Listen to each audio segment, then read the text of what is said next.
This is Ian. Going to go ahead and start my inspection here at 3236 Main Street in Chula Vista. I'm already up on the roof. I'm on the highest section where we've got the three minor issues. And first things first, the building was built by a professional, and it all indications are it was built very well.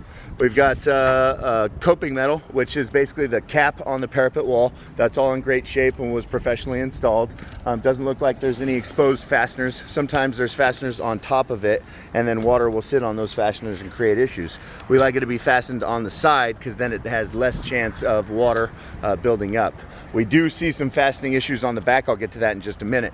This is a modified bitumen torch down roofing material expected to last about 20 years in our environment. There's not a lot of tree debris or ponding water on this roof. What we're usually looking for is bleed out, and that tells us enough heat was applied to make these layers stick together, or proper adhesion. And we see bleed out on most of the seams around this roof.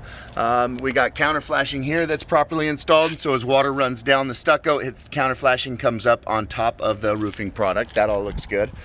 We even have nice little details like this little mini cricket here at the skylight that diverts water around the skylight, try to keep any ponding water from sitting here at the skylight.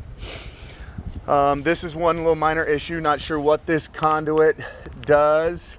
I think it's, I don't think it's involved in the solar install, but the waterproofing around this conduit is non-existent. That is a very temporary solution. We have something called a chem curb that we can put around there for pretty quick and easy. To permanently waterproof that, that's an electrician's waterproofing, not a solar or not a electrician, not a roofer, excuse me. So this big cricket here is designed to divert water towards the drain. It's doing that pretty well.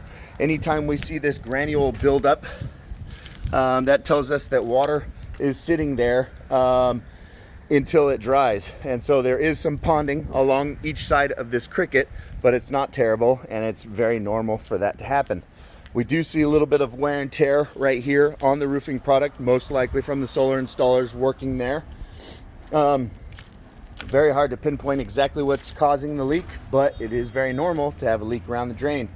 We can retorch a new layer over this whole area to make sure that it's permanent and professionally repaired long term. We've got not only the primary drain, but the secondary drain. Both are clear and working properly. The reason for the secondary drain is that if you see water coming out a weird drain on the side of the building, you know that the primary is clogged and that you got to get up here and do some maintenance. You also have a scupper drain right here as a third source for the water to get off the roof, and so that all looks great. I don't see any issues there.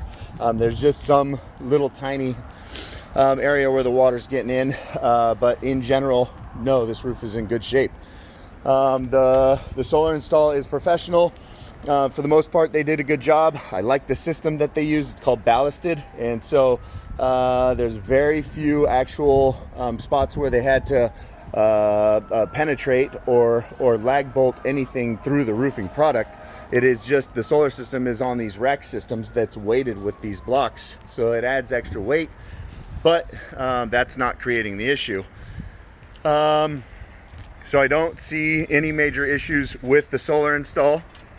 If we come back here, I noticed that that coping metal, that parapet wall cap, is missing right here, and it must have blown off at some point. This OSB plywood is really sun damaged and beaten, and so I know it's been missing for a long time.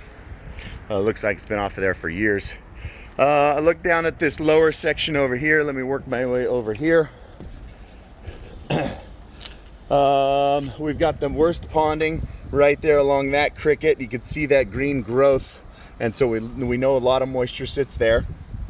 And then what the solar installers did do, which is screwy, is leave all these extra cinder blocks. They probably forklifted them up here and brought too many. You can see them all down there, and then there was no easy way for them to get them down, so they just left them up here. So I definitely suggest we get rid of all those extra cinder blocks.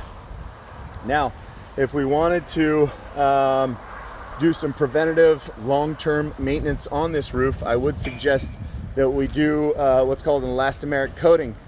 And basically it extends the life of this modified bitumen another 10 or 15 years.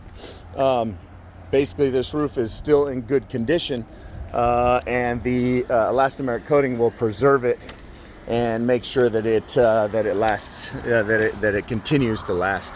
So we can see some wear and tear on the roof, and it's right where solar installers had a lot of foot traffic, unfortunately. If we wanted to do the elastomeric coating on the entire roof, we would have to remove the solar system, store it off to the side, do 2/3 of the roof, reinstall, move, and then do the other third. And that is an option. I'll put those numbers together for you. But so it is potential that this is causing the leak over the office, and then over the entryway is there, and the third leak, where the heck was that? Tough to pinpoint exactly where. Looks like that's been treated. So I have to look and see where it compares to these skylights once we step back inside the office. But yeah, all in all, I think that the solar installers did a fine job, and the roofers did, and the guy that built the building did a fine job. We just got a couple little leaks that need some special attention. And then if we wanted to do the elastomeric coating, that will absolutely extend the life of this roof.